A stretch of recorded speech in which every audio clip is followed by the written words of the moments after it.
Hi everyone, welcome back to my channel, and welcome if you're new. My name's Lisa and I live over here in the UK, where it's absolutely chucking it down at the moment. So I decided to sneak into my art room instead and have a little play. I love at the moment taking old photographs like this one here and sort of creating stories around them on my pages.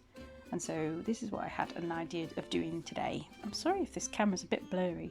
I'm having a few issues with it, but it does improve. It does get a bit better in a second. So I'm just gathered a load of old bundles of old fabric and bits of paper and old scraps from different projects. And I'm just putting together a little sort of bundle with this photograph. I've just used my little leather punch there to punch a little hole in that piece of leather, and I'm going to put an eyelet in.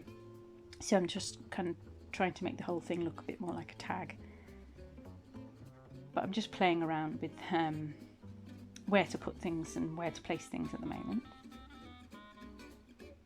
Yep, I think that means I'm happy with that. And I'm going to take that and just sew it all together on my sewing machine. I'm working in my little leather fabric bound journal today, which is nearly done. Actually, I've only got a few pages left in this one, and now I've got that sort of focal point that I've created. I'm just playing around with where to place it, and I had these scraps out already, so I thought, well, I might as well use these to add to the page. And I really liked the pink with the yellow on there. That yellow piece of paper is an eco-dyed piece of paper. I don't know if you can make it out, but there's like a leaf print there on it. So I was quite happy with the placement and grabbed me glue to stick it all down. And this is just a strong craft glue that I'm using. This stuff is great. I mean, it sticks everything. And it dries nice and clear and flat, so you don't get any bubbles. So these are just old scraps from actually from yesterday, a class that I gave yesterday, and I had some leftover bits and bobs on my desk, so that's what these are. And I thought, well, yeah, I've got them sat there. They might as well go on to onto this one.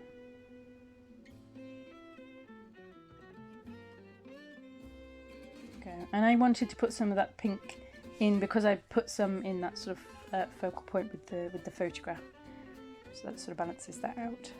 Excuse me. I'm just grabbing some gesso just to blend the edges of that collage in a little bit, just to make it sort of sit better and sort of bring all the different little bits all together into sort of one composition.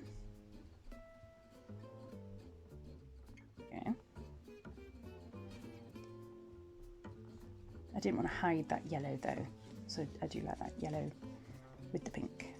So now I'm grabbing, this is just coffee, again left over from a class I did earlier this week. I was teaching a group of kids how to draw a leopard using coffee.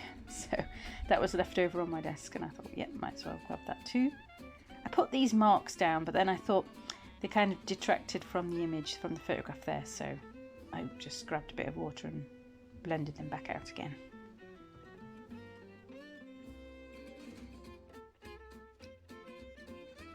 I can't remember what happens next. What did I do next? I grabbed a pencil.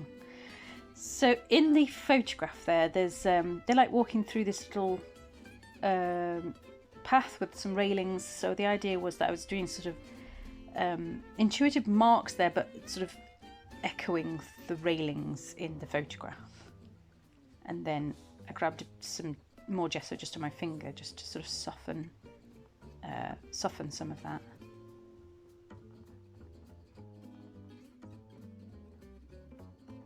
Yeah, go. I was quite happy with that.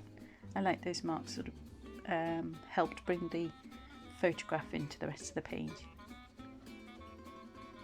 So now I am grabbing a bit of gesso just on a scrap piece of paper here, And I've grabbed some pastels, some soft pastels these are, and I wanted to bring some blue in because there's a little bit of blue fabric against the photograph. So I'm just scraping off a bit of pigment using some scissors there, and I'm going to mix my gesso into that so I get this lovely pale blue colour. Great way to create some colours using your pastels, making your own little paints. So I'm adding this lovely pale blue just here and there, and I think that really helped to sort of bring, like I say, a bit of that blue from the side of the photograph into the rest of the page. But I put it up in that top corner of the photograph, and it just didn't sit very well on it, and I didn't like it, so I rubbed it back out again.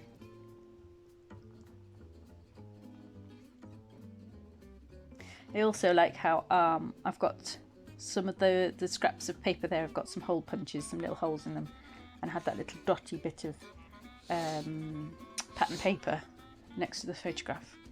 So I think that kind of worked, bringing lots of little circles in there. And I'm tapping my fingers and so I was trying to think of what to do next. I felt it needed something else but wasn't sure what. So this is just a little stamp. It's got different sentiments and patterns on it. So I'm just choosing which one I want. I went for some little triangles, and I'm just dotting them here and there.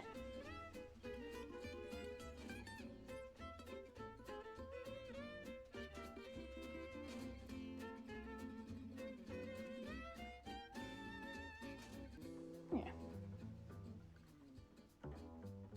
So I'm happy with that. Next, I just wanted some words on, which I found in a book.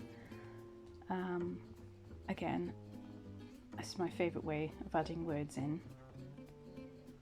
And it says, I can't remember the exact words now, but it says something like, they came to the narrow passageway, smuggling free food in their coats. And I just really liked this to match the image.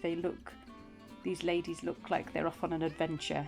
They're sort of huddled in their jackets, and I just liked the words. It made me laugh.